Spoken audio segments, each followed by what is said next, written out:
If you've ever tried to build a companion NPC, you know how dead they feel by default.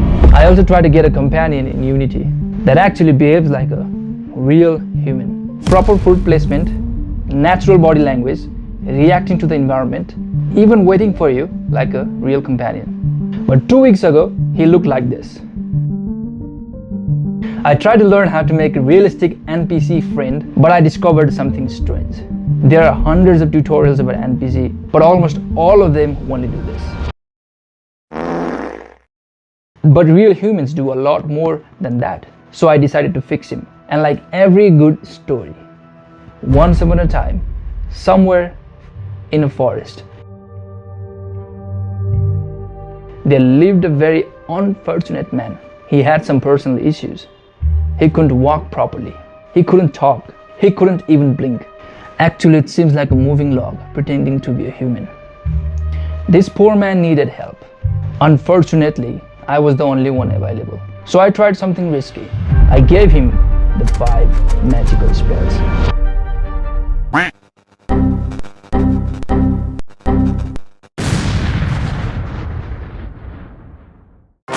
Spell 1, the path. Let's name the guy Bob.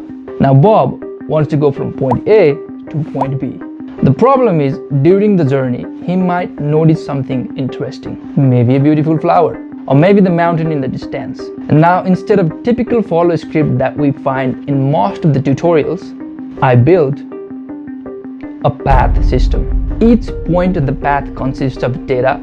That data can tell Bob what to do. Maybe play animation, say a dialogue, look at something, wait for you, or anything else. This way, Bob doesn't just follow you, he travels with you. And sometimes he even has his own interest. You seeing this? Look how Bob is looking around. He scans pretty well. But wait a second. Bob didn't even know he had a neck. So how did this second spell teach him to use it?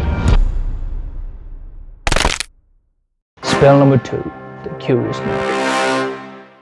For Bob to feel alive, he needed to pay attention. When someone speaks, he should look at them. When he walks, he should look at the path. And sometimes just be curious about the world.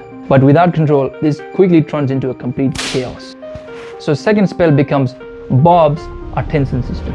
It decides what Bob should look at and for how long. Sometimes the player, sometimes the environment, or sometimes nothing at all. Just a quick glance. Behind the scene, this works using timers, random focus points, and behavior rules. But to Bob, it just feels like a normal day at office. This brings us to the spell number 3, the gravity respect. Bob had a serious problem. He was not respecting gravity, so I had to make him. But to be completely honest, a good developer knows when to build and when to borrow. And just like that, Bob finally learned to respect the gravity. Sometimes the smartest move is letting someone else do the hard work. Thank you for the sorcerer who made it possible, and the link is in the description. Sometimes, Bob gets tired. He might want to sit on a chair, or lean against a wall, or open a box. But with his current brain power, Bob has no idea how objects work. He just stands there thinking about it. Spell number 4, magical environment interaction. The idea is simple. First, guide Bob close to the object as much as possible, then align his position and rotation, and finally play the animation that matches the interaction. But in practice, things go wrong. Animations need to fit perfectly. If the position is wrong, Bob might also sit in the air. I might have to create multiple animations, but that's fine. Bob could now talk, observe, and interact. But there was still one problem. He was terrible at conversations. So the 5th spell turned Bob into a conversationalist.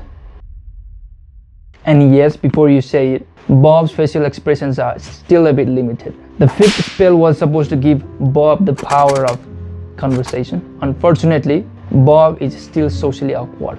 The problem is most probably the lip sync. I tried using a package called ulipsync, but because the project uses F mode for audio, the two systems refuse to cooperate. But don't worry, this is going to be part 1. In the next video, Bob will get full facial animations, proper lip sync, much better conversations, or this. And that, ladies and gentlemen, is how Bob evolved. From a walking log to a friendly companion. But the journey isn't finished yet. In the next episode, he will be upgraded. Next time, Bob learns to speak. Stay tuned.